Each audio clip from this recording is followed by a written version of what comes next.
on Capitol Hill. There are dueling press conferences. Mike Johnson, so desperate. You'll remember, he recessed Congress early about 6 weeks ago to avoid an attempt by Congressman Massey and Khanna to use a discharge petition to bring to the floor a vote on whether to release all of the Epstein files. A discharge petition requires only it basically is a way of going around leadership and going around the controlling party by getting a majority of Congresspeople to sign it. Now, he has all the Democrats. Off the top of my head, that's like 217. And he has 3 Republicans at this point: Marjorie Taylor Greene, Lauren Boebert, and one other, including himself. I guess that's 4. And he needs, I think, 3 other Republicans to get that discharge petition.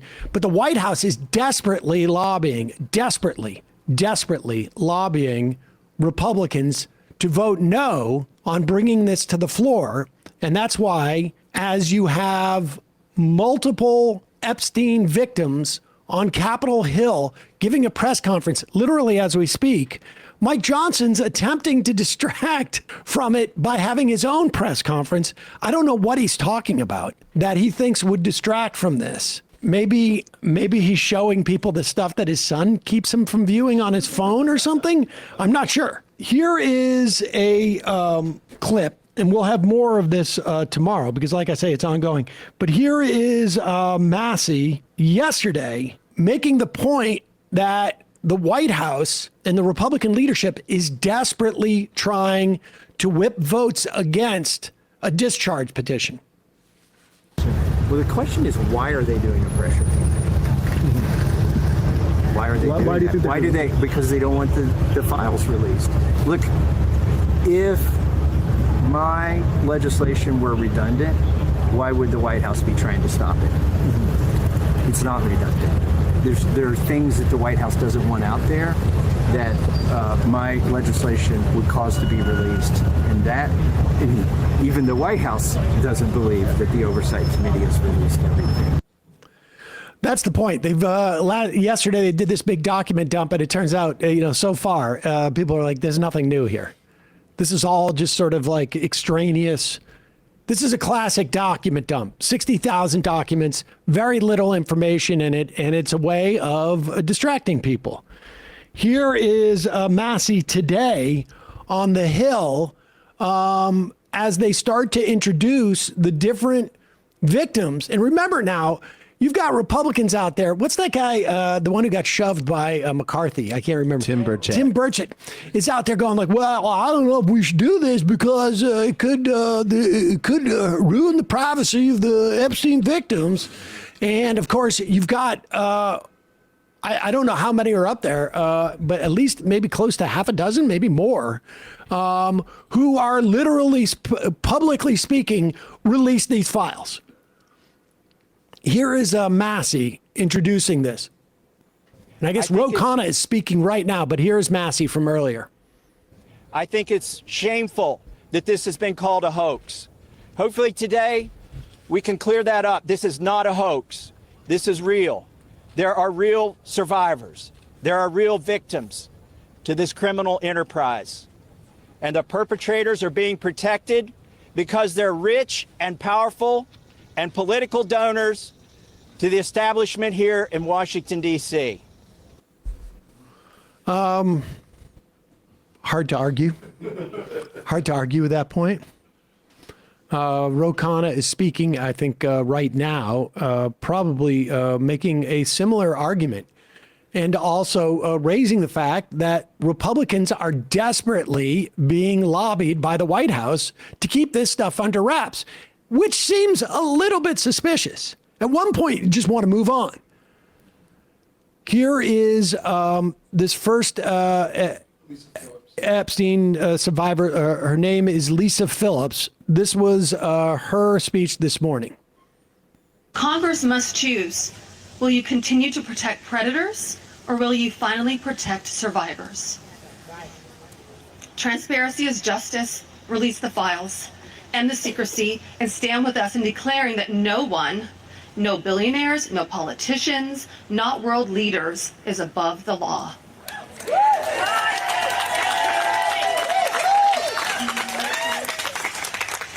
And let me announce now, several of us Epstein survivors have been discussing creating our own list of names.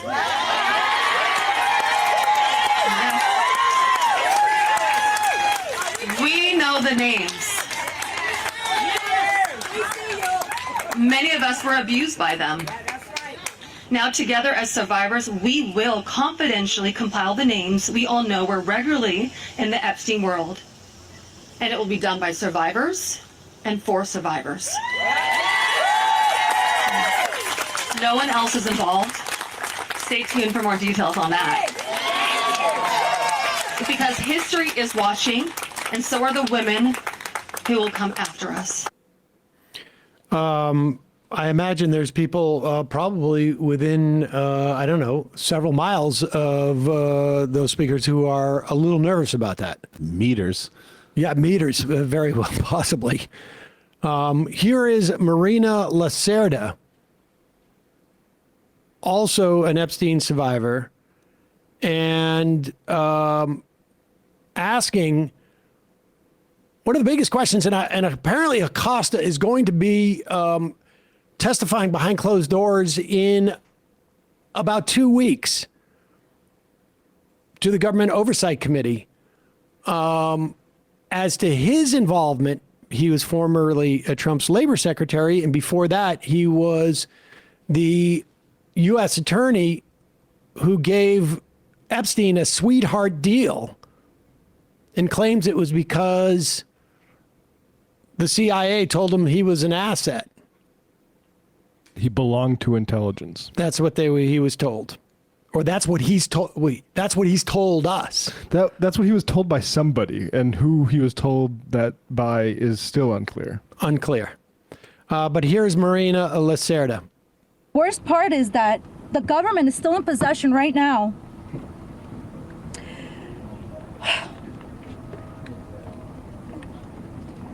of the documents and information about that could help me remember and get over all of this, maybe, and help me heal. They have documents with my name on them that were confiscated from Jeffrey Epstein's house and could help me put the pieces of my own life back together. But I don't have any of it. And I know the same is true for many of these women.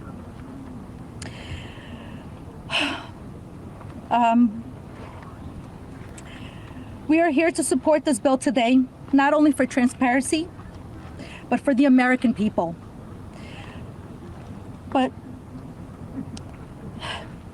if the government is going to release these documents to the public, describing the crimes committed by Jeffrey Epstein and others, the least that they can do is give me my documents that they have about me. The other survivors deserve the same respect from our government.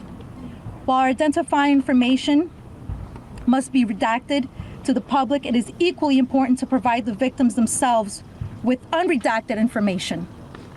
I will never forget when the FBI agent showed up in my door in 2008. Jeffrey Epstein hired a lawyer to represent me, or more like to represent him, I'd like to say.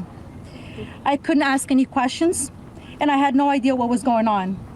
I was terrified. Until today, I think most of us are still terrified. I thought somebody was going to kill me. I thought something was going to happen to my sister or my mother. It went further out to even maybe thinking something would happen in Brazil with my family. And then one day, the lawyer said that everything was just gonna go away. Like nothing happened. I didn't need to testify. When I asked him why, he gave no explanation. That was it. So why? Why was I never called to testify then? We could have saved so many women. We could have saved so many lives from being abused. Why did he get away with it in 2008? Why was he able to go on in the abuse with hundreds of girls after the Florida investigation? The amount of courage it takes for these women to come out here is, I don't think, really